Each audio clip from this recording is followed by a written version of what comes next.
Welcome to the first 2026 episode of Pets Are Family, and today we have a very, very, very special guest, Pratima. Welcome. Thank you you. so much. And she's the founder of Pawparazzi, and she claims she has the best job in the world. And not many people say that, but she's put that on her website, bold statement that she has the best job in the world. Thank you so much for coming to the show. Thank you. Thank you for calling me. Yeah. I have lots of questions, and I would like to introduce yourself. And we all know you very well. So why don't you introduce in less than a minute?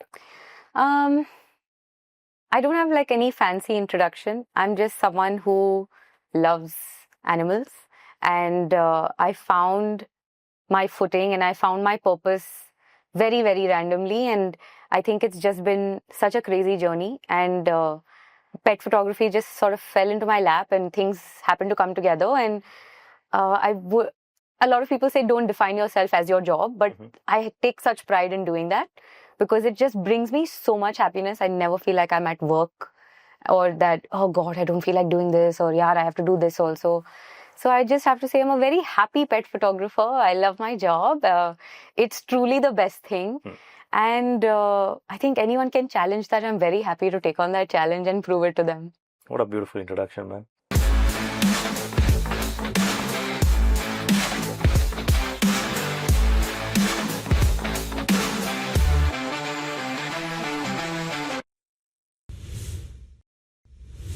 So let me tell you this. I'm a big fan of your photographs. The stories that you tell on Instagram, they're not photographs. They're all visual stories of people and their pets. How did you get into this? What was your first camera moment? Well, if you say first camera moment, then I was very young. I mean, my story starts from long ago. If you have time, I'll tell you. Lots of time.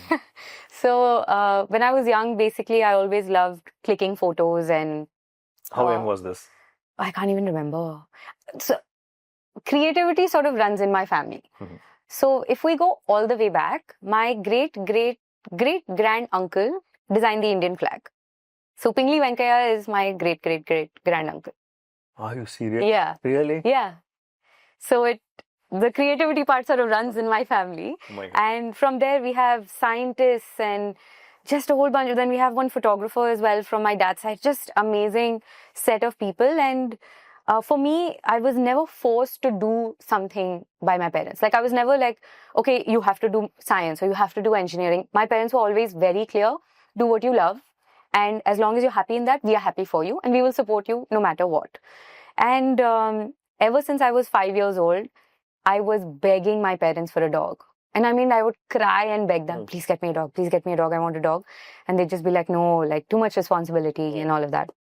So I would go sit at the local vet clinic just so I could meet dogs, even if they were unwell, and like help in an injection and all that. And the vet would be like, what's wrong with you? Like, why are you sitting here? She'd tell my parents, what's wrong with her? And then I decided, okay, I want to be a vet. Like, I want to help animals. And as I kept growing, that dream kept getting stronger. But my love for photography was also growing on the side. Very randomly, I just loved capturing what was happening. And when I was 13, I asked my dad, listen, I'm 13. You have to buy me a camera. He says, listen, you can't demand. You have to prove it to me that you actually love photography.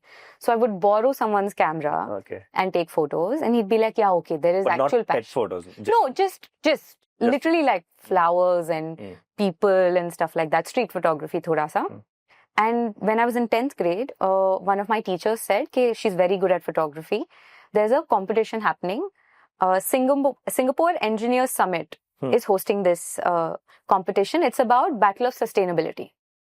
So let her get into this and just submit photos. What's the big deal? That same year, we were traveling from Mauritius to Bombay and back and doing like a family vacation. We happened to come to Bombay, and at that time, Powai Lake was so dirty. It was not cleaned up at all. It was a mess, and we happened to go there as tourists, and we were like, oh, it's so horrible. My dad's like, take this photo. And I went down and I took a photo from the bottom, trash in the front, buildings at the back, and one sliver of water that you could see. Itna sa only. And I made it black and white. I put the trash in color. I sent it to the competition. I won first place. Under 18. And I got 1 lakh rupees.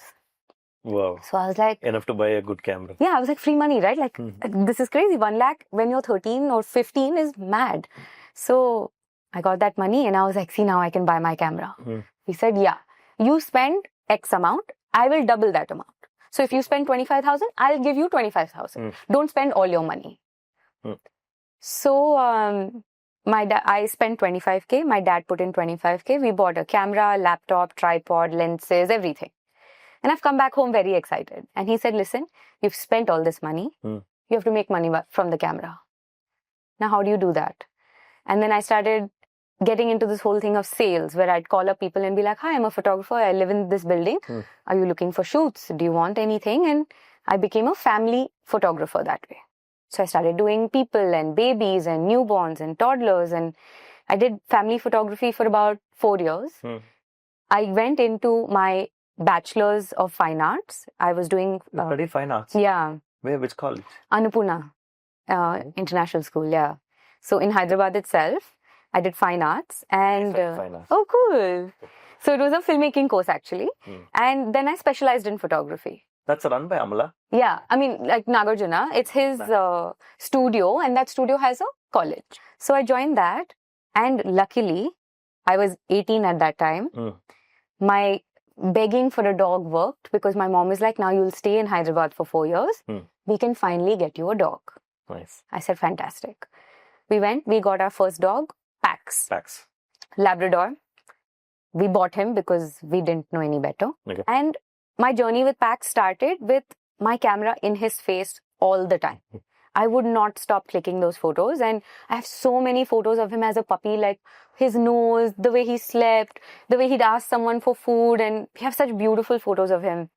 And as he kept growing, I kept doing that. And suddenly when we took him for neutering, when he was 2.5, he made it out of surgery, but he didn't survive long after that. Like 3 hours after surgery, he passed away. Oh. And we were in such a negative space that my dad was like, listen, we have to get out of this. We can't keep thinking about he's gone, he's gone, he's gone. Like you have to get out of it and bring yourself to accept this. So what we did was in a circle, we stood and we said stories about him. And then I was like, I have photos of his.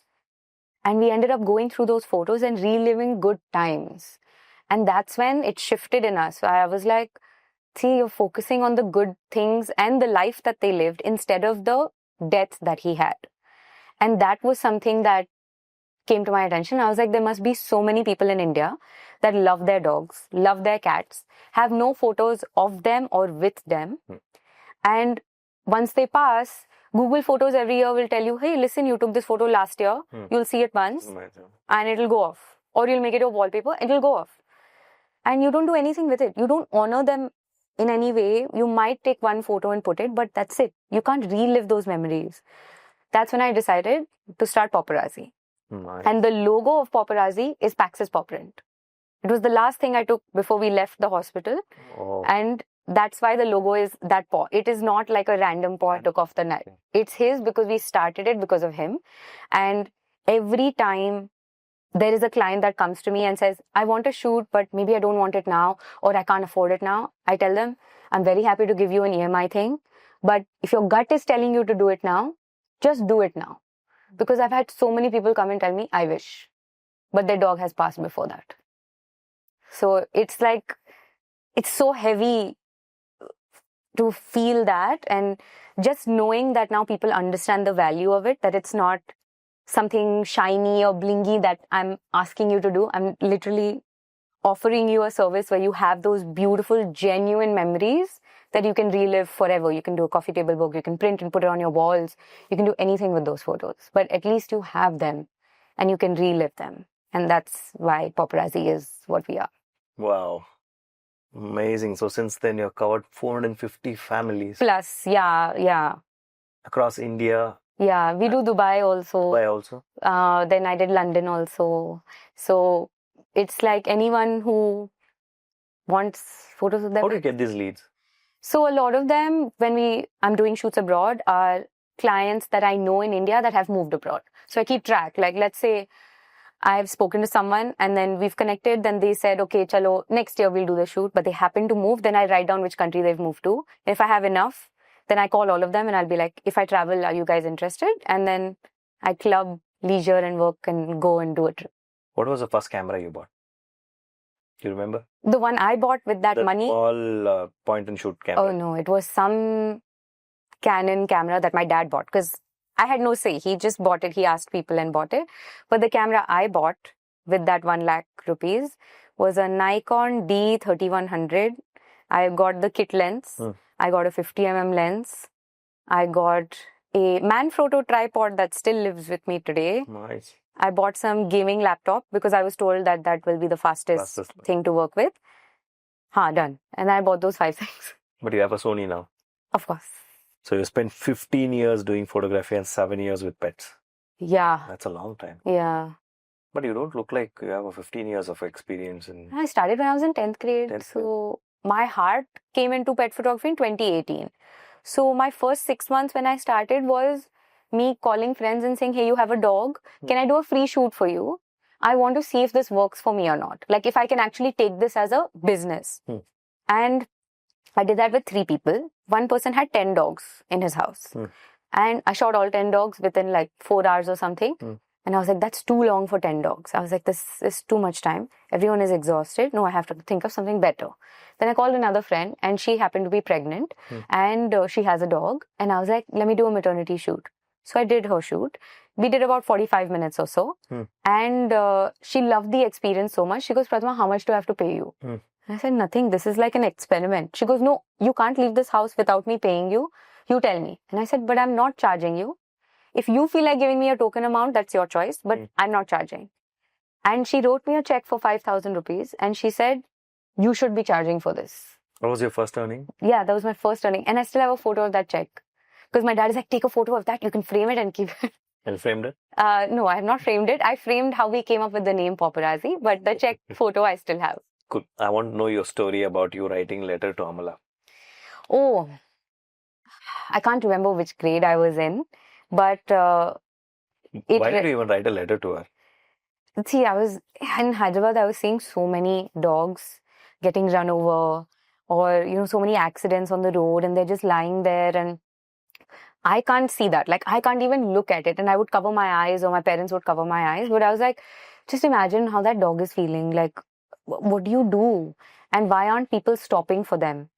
And I wanted to tell her, okay, listen, there are too many dogs dying like this. Like, there has to be something you can do about it.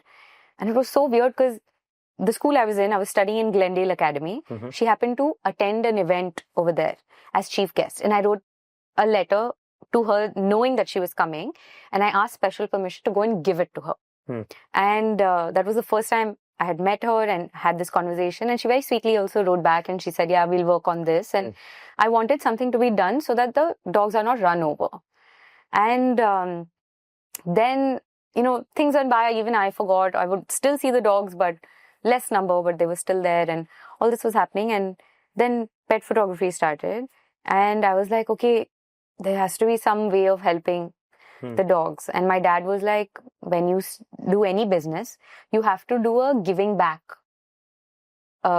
thing for society. You can't just keep taking money from people. You have to give back in some way and be charitable in some way. And that's when it struck me. I was like, oh, I already had this issue in mind. So let me buy reflective collars and start putting it on college dogs, dogs in my lane, dogs in adjacent lanes, and let's just see what happens. And then obviously you see that there's a difference. And it was so weird that the world also brought me to the same college that Amala Akkineni is running. And I was like, how fun is this? And I spoke to her about it, and she remembered that I had written the letter. And for years now, then after that, I did a shoot for her dogs at her house, and we've had that relationship going. So it's sweet. Beautiful. Yeah. Nice. Wonderful. So not all pets are social or comfortable with strangers, and how do you deal with it? Do you prepare them? Like, how does that entire photo shoot start? Like, once you get an inquiry, do you get to know about the dogs or the cats or even the family? How does it start? So when I started, obviously it was anyone who calls, I was like, yeah, okay, let's do the shoot. But now I'm a little more picky with who we're taking on board as clients, because you have to match the same vibe that I'm bringing. You have to understand that this is not a vanity thing, that the shoot is not about you. It is about your relationship with your pet. So they are the focus. You are sort of supporting actor in the shoot. And together you're making something great. And once that check is done, then we have a questionnaire that How people... do you do that? Oh, it's just like we're chatting, right? Somebody reaches out and I have this conversation. I'm like, oh, and the way they approach me has to be different. Like usually if a client is looking for a shoot where their pet is the star, they'll be like, he's turning 10 months old. He's turning 1 year old. I would love a shoot for him. And it has to be so flowy that you're not sitting and thinking, how's my hair? How's my body?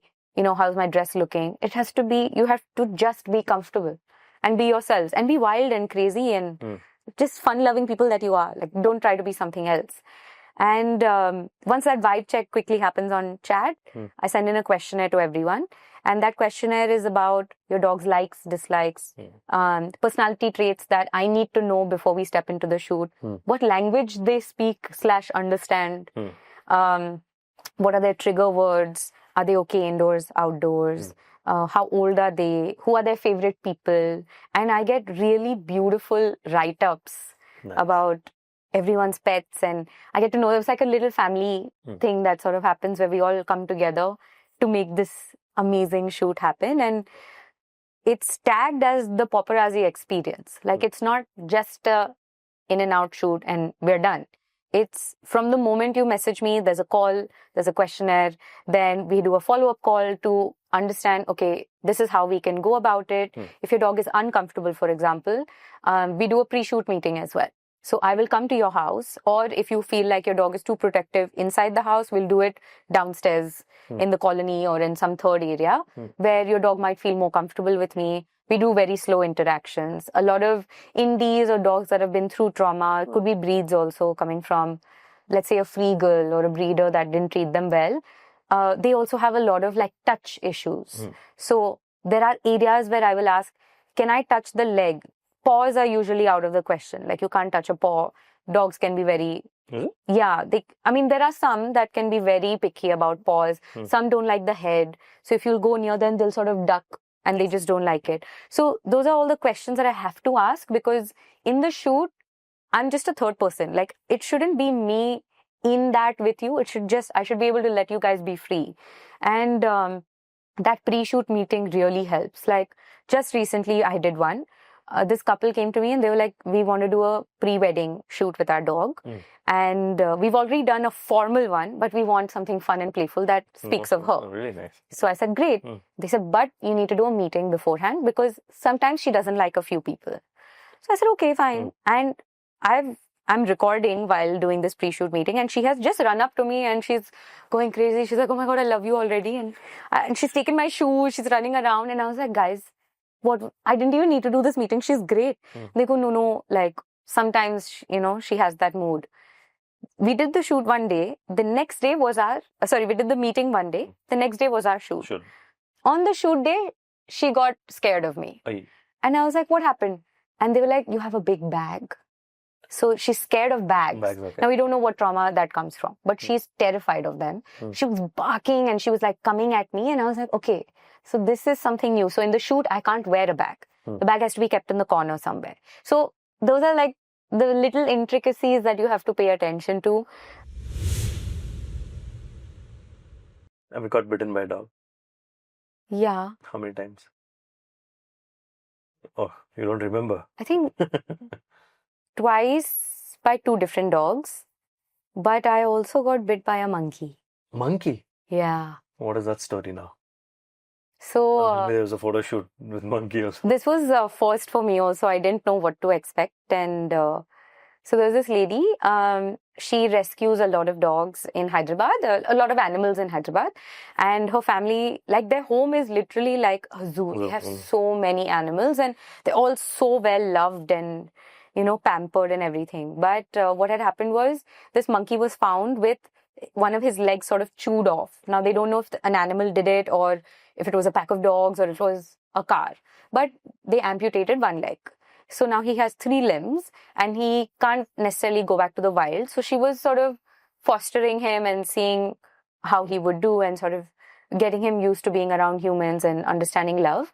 And from the get-go, I just felt like he didn't like me. I just had a feeling.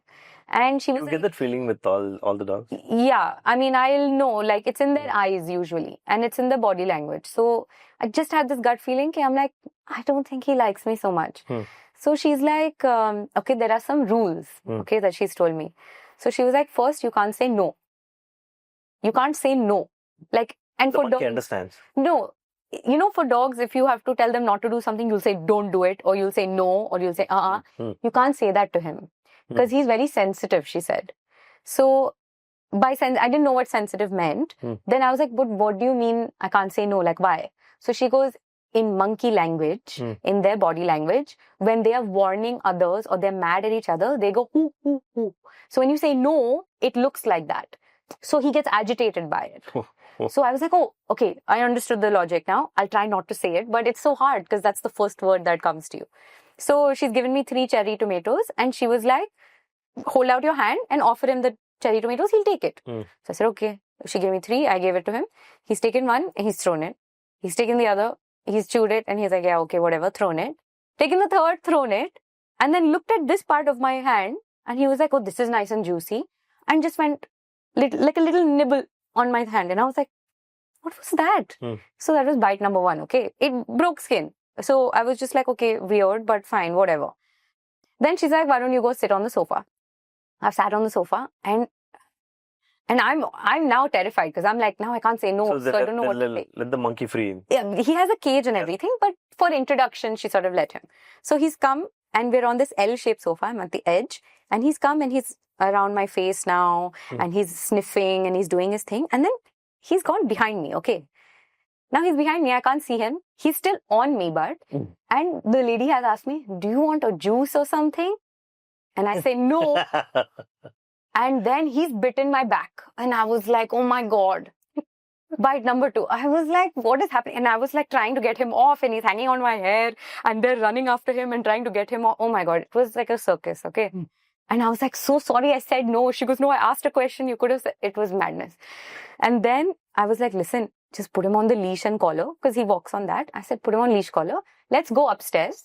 And their terrace was sort of his sanctuary that they had made. So lots of plants, trees and all. I was like, let's take him upstairs. He might be more comfortable. She said, okay. She put him on leash. We've all gone in the lift. And I again sensed, okay, he's not okay with me. He wants distance from me. So we went upstairs. And now he's in his zone. He's playing on the tree and he's doing all this. And I was there to take photos because it was going to be his 3rd birthday. So they were doing a fundraiser for him and they wanted photos that they could use for that fundraiser. So I'm there taking his photos of all the actions he's doing. And we have some 4-foot leash, normal dog leash, that's on him.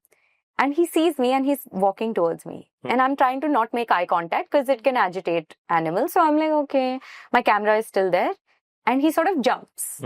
He doesn't touch me, but he jumps. And I was like, okay, he doesn't like the camera. Like, even if I go down and shoot, he doesn't like it. So I was telling her, listen, he's not comfortable. I think you should be very far away from me. I'll zoom in, but don't bring him close. Then she was like, no, nothing will happen. Like, just don't react to him. And I was like, but how do I not react? It's a monkey coming and climbing up my leg. How do I not react? So then they, to give him more freedom, they put on a 2nd leash. So now the length is 8 feet, 9 feet. And now he's walking around freely and I'm trying to take photos. And I'm at a point where I'm cornered to the wall because I'm like, I know he's not okay with me. And he's walking straight towards me. And I was like, okay. And then he walks up my leg and I was like, just don't look at him. Just don't look at him.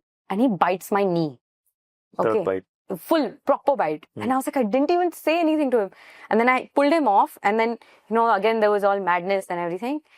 And I was like, guys, I think we have to wrap now. Like, he's very agitated. And now I'm also scared that anything I do might annoy him. So let's wrap. And obviously, I've told my mom, I've called her and been like, yo, this has happened. And then she's like, go to the doctor. And I was like, no, he's vaccinated. I'm vaccinated, all that. She's like, no, you have to go. So the next day I have to go. I go to the doctor and he was like, "Kaise hua ye sab?" And I was like, "Do I say that it's a monkey bite? Because how many more rabies injections do I have to get? Or do I just say it's a dog like a puppy?" Do you get that every year? Actually, I never got it until I got my first bite. Okay. I just didn't. I was like, people in the industry buy, whether bites or don't bite. Yeah. They get it. They get it, and I didn't know that it was like necessary. Then my doctor was like, "No, you have to get." So I was like, "Okay, fine." But that was the first time that I had taken the 5 shots. I had never taken 5 shots before that. Tell me your story about working with Shantanu Naidu. How did that happen? Oh yeah. So there was this Tata hospital that was coming up, and Shantanu's team got in touch with us because they wanted us to be a part of the group of pet businesses that was in touch and collaborating with the hospital. So we had this roundtable meet that we had done, and that was the first time I met Shantanu there. And because I knew I was meeting him, I went to give him our indie calendar. And so I gifted it to him, met Winter. We had this roundtable meet for the Tata hospital. Everything went well. And then after that, we stayed in touch because of the calendar. And I was like, "Listen, like, if you and Winter want to do a shoot, I'd be happy to sort of do that." And he said, "Yeah, it sounds like a great idea. We've never done it. So let's do it." And one morning, finally, we managed to match schedules and we went ahead. We did it on Marine Drive. We did it in Taj, Mews, Wellington Mews, and all of basically Winter's favorite places. Like, he loves Marine Drive.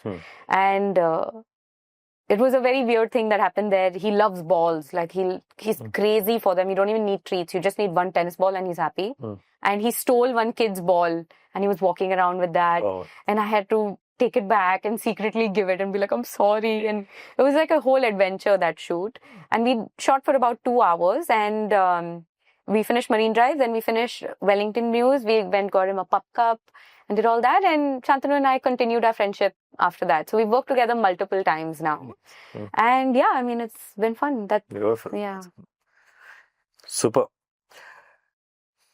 Okay, there are a lot of questions. These are the questions my team put together. You can just randomly go like this. Go like this. You have answered most of it, but again, I'll to make them happy, I'll make sure I ask all these questions. Okay, what do you have to say for someone who wants to pursue a career in the pet photography? Anyone will fall for your account. If they follow you on Instagram, no matter how much they're earning in life, looking at your photos, right? Everyone will fall for that story. They want to go buy a camera and capture photos. Storytelling is a very big part of our lives because we know and we run with the concept that emotions are the only language that the world understands. Across people, animals, doesn't matter. Emotions transcend. And if you get an emotion across, you've done your job because you've made someone feel something. So I think I'm good at that.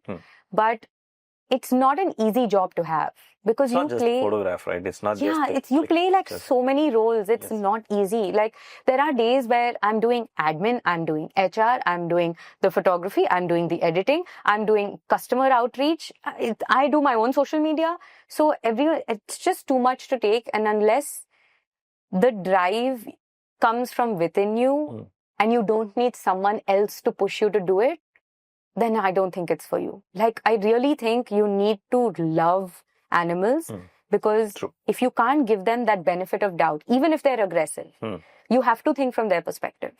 Even if a dog has bitten me, I can't be like, "Hey, what is this? Your dog is like this." That's not how you treat people. If I was a vet, I wouldn't be doing that as well. I'd be like, "Okay, but what agitated him from what I did that got him to act this way so that I don't do it again?" So there is always a benefit of doubt factor that comes first to the animals. The love for the animals comes first. The need to tell their stories comes. And then comes the vanity part of it. Then comes all the fancy bits. Because when I started, I was not earning anything. Like, very honestly, my dad was like, "You want to move to Bombay? Great. We'll support you 1 year and we'll only support in rent. Rest, everyday expenses, you have to figure out." So then I had to get down to messaging people, "Hey, you have such a cute dog. Do you want to shoot?" Free shoots, getting into WhatsApp groups, doing all of this is not easy. And at least now there is a industry, there are more pet photographers. They all are doing good work, and they all have their own audience. But our audiences also overlap. So you can't have that insecurity also play in. Ki, Arey yaar, this client came and spoke to me, and they said they do a shoot with me, but next week I see them do a shoot with someone else. It's just part of the game, and you all kind of have to take that in stride. And if you really want to do it, you need to push yourself to do it, because there is no outside force. There is no standardization. There is no way you can get help in an industry that's so niche. And when I started out, I completely relied on this group called the Pet Photographers Club. Is it open for public? Yes, it is, but they've shut now. So they are actually based out of, there's these two ladies, amazing people, called Caitlin and Kirsty, and both based out of Australia.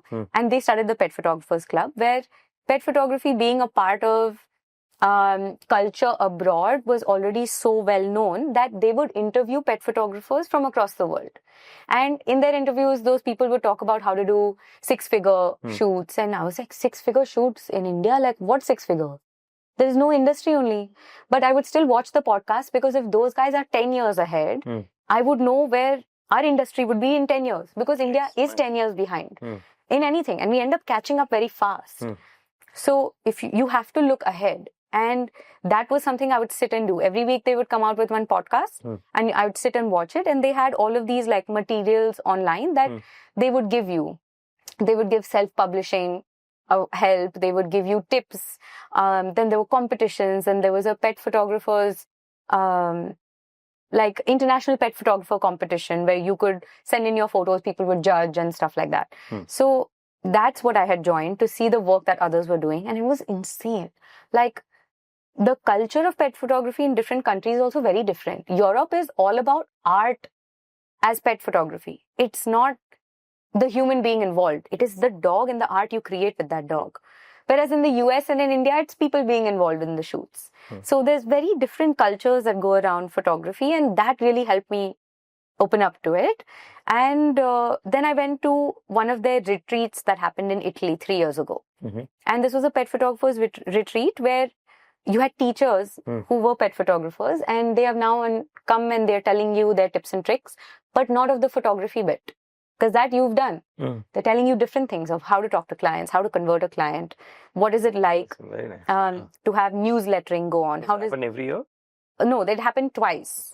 So I think it happened 3 times, and that's it. Those were the only retreats. And they spoke about various things, and they brought so much to the table that I was like, this community is actually great. But unfortunately, they shut. But all of my help actually came from there. So, are you open to mentor people? I think I will be. I'm still learning how to delegate, because I've done everything on my own for so long. I'm so used to it.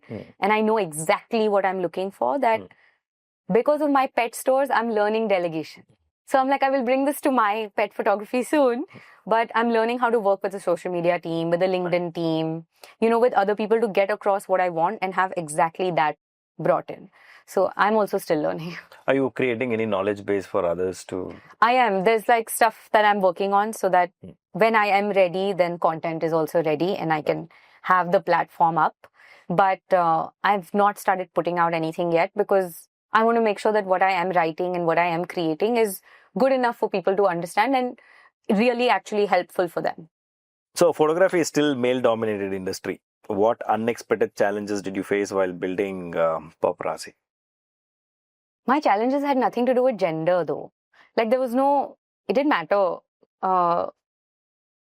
who was a guy or a girl or what. I was the first person to start in India. So regarding pet photography, it didn't matter.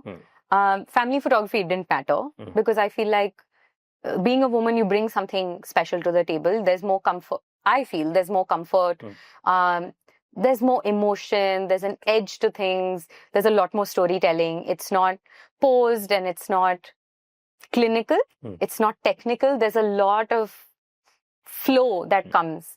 And then I feel like even in the wedding photography side, nobody wants no bride necessarily wants a guy in the room when she's getting dressed, or when there are 20 women in the room. If you have a woman there, she sort of understand what you'd like and what angle suits you. And if someone says, listen, I'm conscious about this on my body, it's not judged, or it's not like, you'll be fine. It's acknowledged, and you sort of go, okay, you're uncomfortable with it, I'll figure out how to play around with that.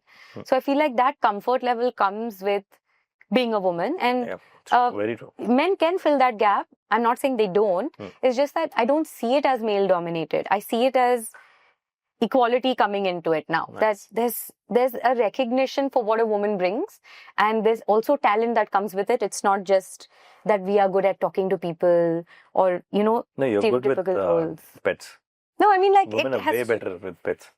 I mean, some guys can be, like, I've seen some men take on the entire role of playing the role of both parents, and it's great to see them like that. And I'm not very big on gender specific things. Yes, when I initially wanted to do wedding photography, it was male dominated, and there was a fear of, okay, how do you make it? How do you work around this? Because if you're a young person working with so many men, you should feel comfortable enough to work with so many men. And my dad came up with this fantastic idea. He said, start an all women's photography group where it's only women. No, I didn't do wedding photography. I tried for a bit, but he was like, start that. And my business idea was going to be, we do end-to-end wedding decor. We help you with all of the wedding planning and the photography side of it. All women's group. So you don't have to worry about anything. And that was the initial plan. So I feel like that force has already come into the system now, and there's so many more women doing so much. Super. Nice.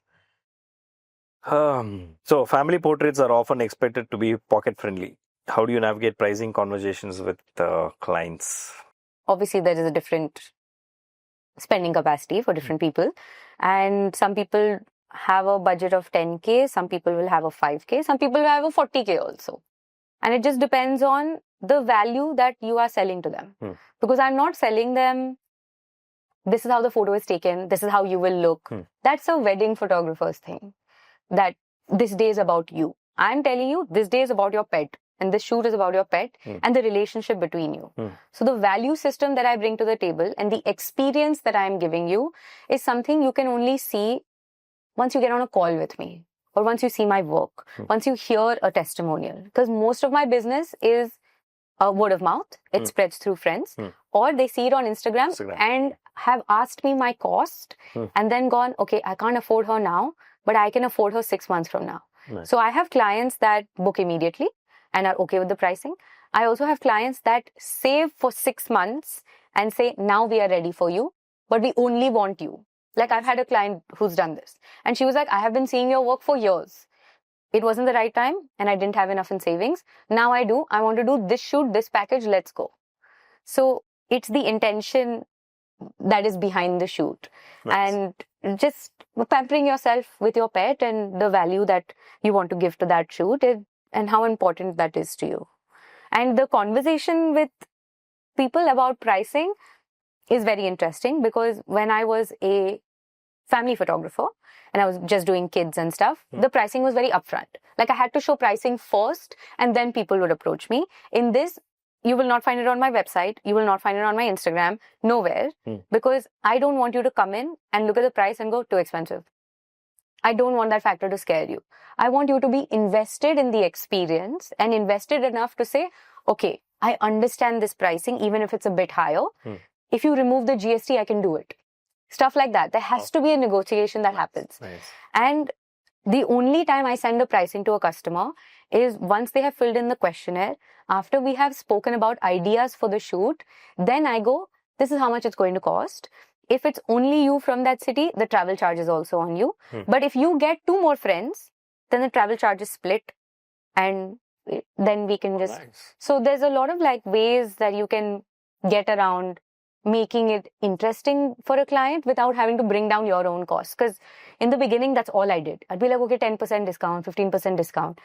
But at this time, knowing what value I bring to the table, there is no discount concept. The only time I ever give a discount is if someone has adopted or rescued a dog. You get an instant discount from me as a thank you for doing that. Oh, nice. Because I want that value.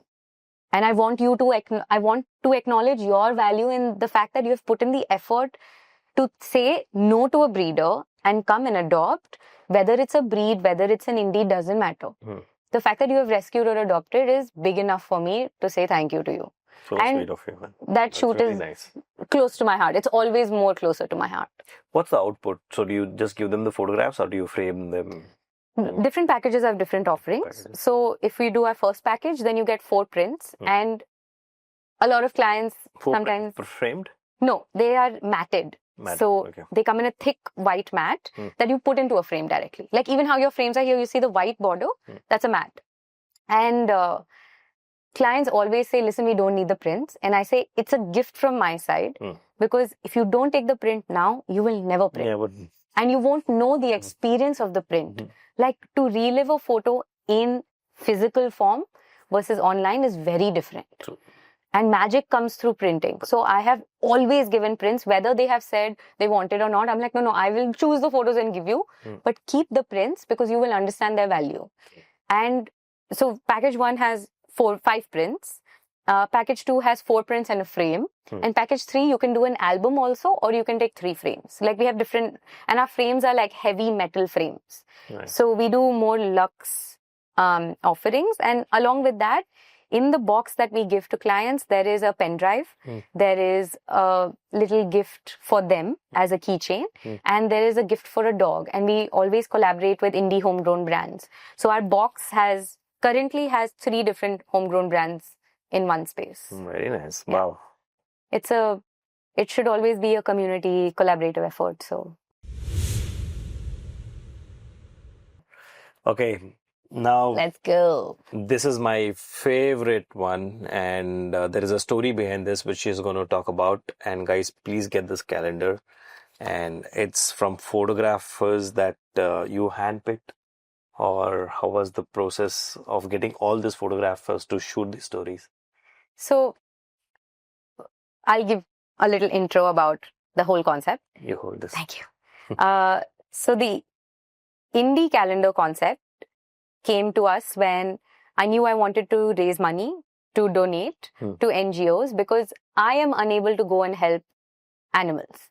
But there are already people doing so much work, and a lot of the times they have their staff, they have everything going, but they need funds.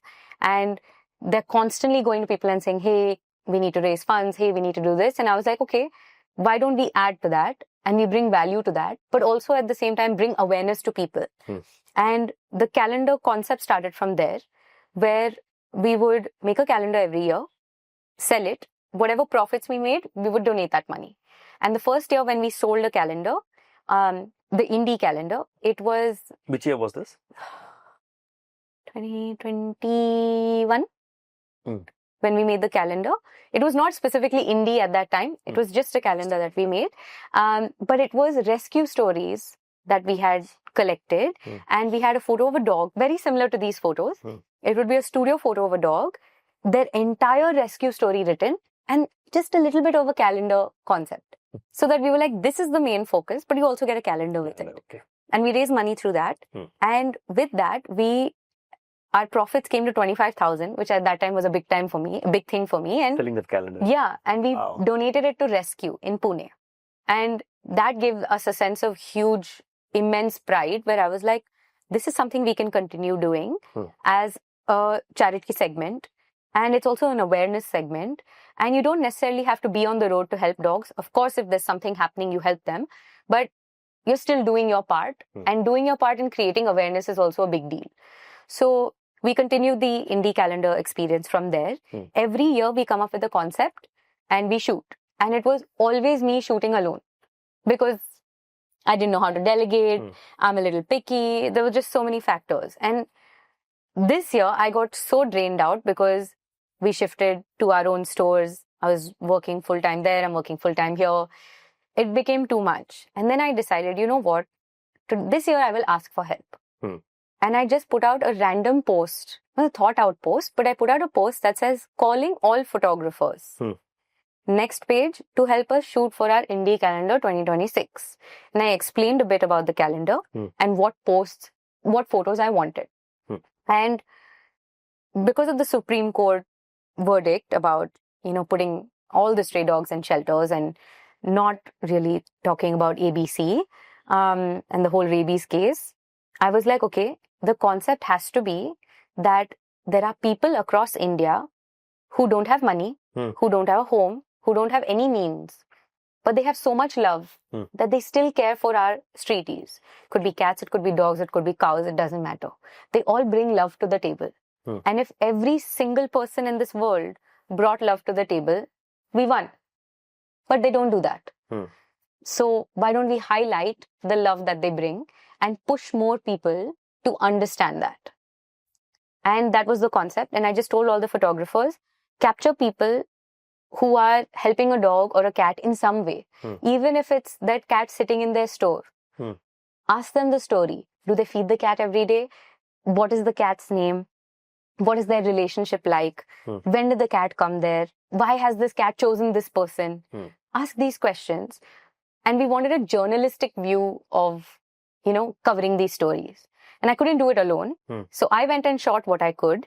We did some photo walks with people. And then I just let the photographers be and just said, okay, now you create. And amazingly, after I put the post out, 50 people signed up and joined our WhatsApp group. And I gave out all the rules, regulations, all of this. They've all gone out and shot for 1.5 months, submitted their photos, and we collated the photos that we thought had the best stories and the best visuals and put it together. And we've created the Awara Nahi Hamara Hai calendar. Nice. It was... with that caption. It's actually not something we came up with. It is the tagline that was used in the protests against the Supreme Court verdict. So if you see across India, people have used this tagline on their placards. And I said, you know what, like that speaks so much. It speaks volumes of what we're trying to say. So why don't we just say that? And we decided on the name, and Homegrown is actually an agency that also feels the same way about streeties. They have so much love to give. They want to raise awareness. And the owner and I got along, and I was like, listen, I do this calendar every year. Let's work on it together. So I gave her all of the photos, all of the content, and they have done all the design and now social media push. They have used some calendars to seed to actors and industry folks so that we are raising more awareness. Hopefully they'll post about it. And the calendar just has beautiful stories from across the country of people that take care of animals and treat them like their own family. And each story is written at the back so that you never forget the name of the photographer, the name of the dog, the names of the people, their area, everything. So you have all of the information there. And I felt like this was something that photographers could take a lot of pride in to be featured on. And we could take a lot of pride in saying, okay, you know what, we featured them as people and their stories as people and how much they contribute to the love that's being given in this country for our street. Beautiful initiative. And it was, I didn't expect it to become what it is today. But so many photographers took part and we have such beautiful photos. I mean, I couldn't have ever taken these myself. There was no way. The stories are amazing. Yeah. Beautiful stories. And these have been collected over the years. So it's not just a story that came about randomly. It's so much more that's been happening, and it's so cool to see. I mean, this shot is just great. I think one of my favorites has to be Money. Yeah, of Money, the story that I featured. Money is my favorite. Oh my God. That video is so good. Cute. Yeah, it is. I mean, it's such a great relationship. And these relationships happen all around us, right? It's just that we've not taken the time to just stop the car or stop the auto, get off and ask questions. Just now when I was coming, there's this bar that has a dog sitting inside it. It's a little puppy. He had a collar, leash, everything. People were entering and exiting that bar and he was just looking at all of them. And I was like, oh, I wish I could get off and talk to this person and say, listen, is this your dog? What's his name? What's the story? Did he just walk in? He's at a bar. He's not licking alcohol, nothing. So these are like the fun things that I like doing. And we said, instead of just making it fun and making people smile, let's take a journalistic angle on it and actually feature true stories, their names, and take this to a bigger scale next year. So this year is a calendar, but I have more plans. that I'm not giving out yet. But there's a lot that we want to do with this. Super. So where can one buy this? On your website? Yes, they are on our website. It's pawparazzi.in. Okay. And you can just go and they're all available. And 2 sizes, right? Yes, we have a wall calendar and a desk calendar. So the desk is like literally perfect to sit at your table. And the wall calendar, if you have a hook at home, you can just hang it on that. And it's an A3 huge size. Personally, I like the wall because I feel it does justice to the photos because the photos are big. But yeah, if you're working in an office and you can't put that up, this is also just as perfect. We're coming to the end of the show. So one last question. How does your day look? You're running stores, photography, and you do all these crazy ideas. How does your day look? Living in Mumbai? No, my days are very different. I work every weekend and I usually travel on the weekends. So about 10 days, 15 days a month, I'm traveling. Out of that, the 1 week I'm in Hyderabad for the stores, and the other few days I'm in any city that I've gotten shoots from. So Bangalore, Delhi, Pune, Kolkata, it depends. And the rest of the week is Mondays are off. Tuesday I have a meeting with my dad every week where we discuss all the businesses so that we can understand where we're going, how we're doing things. And then Wednesday, Thursday, Friday are again prepping for the next weekend, what's to come. Nice. Social media, outreach, website, just constantly work on everything. Super. Yeah. What's next? The eternal question. What's next? I'm very happy where we are right now. We have 3 verticals in the business. We have a production house where we do ad films, product shoots for brands. We have the pet photography side where I'm client first. Then we have the 3 stores which have spas. And our next thing is possibly to open a grooming academy. We want to be, because we have the experience in it, we want to be able to train people who want to get into dog grooming or help businesses get dog groomers from us, like pet groomers from us. Right. So we sort of help in that sort of vocational training idea. Wonderful. Wonderful. So that's what's in store. And let's see, we're excited. There's so much more that we can do. As for Paparazzi and the indie calendar, there's also a lot in store that we have. Look forward to it. I look forward to hopefully adding to my team. If anyone is interested to join me full time, please come. I'm looking for very passionate, very hardworking people. And I do want to expand. I want to do a lot more shoots abroad. I want to cover a lot more shoots in India. I get so many requests from Himachal. Yeah, like I get Manali, I get Siliguri, I get so many requests. But if I don't... That sums up why you like your work so... Yeah, I get to travel and I love traveling. And like somebody has their own farmhouse / resort in Manali and they're like, I have dogs, can you come photograph? And I was like, that's such a great offer. So being able to travel, there's only so much I can do and cover in these shoots. But if I have a team with me, if I have more people with me who run with the exact same passion and hard work and are willing to do and go over and above, then we can cover so much more and we can bring Paparazzi to so many more people. Super. And I think that's where I want to go. Awesome. Great. Thank you so much and wishing you the best and Happy New Year. Thank you. Same to you. What a beautiful story. Thank you. And this is the best thing. Yes. This is... as an artist. I have so much pride in this. I can't even tell you. It's so cool. This is too good. And I'll push people to buy this. Yeah. Buy the calendar. Yes. And when the photographs are out. Yes, for single release. Yeah. I will let you know. So again, thank you so much. Thank you. Thank you so much. It was lovely meeting you guys. Thank you. Thank you.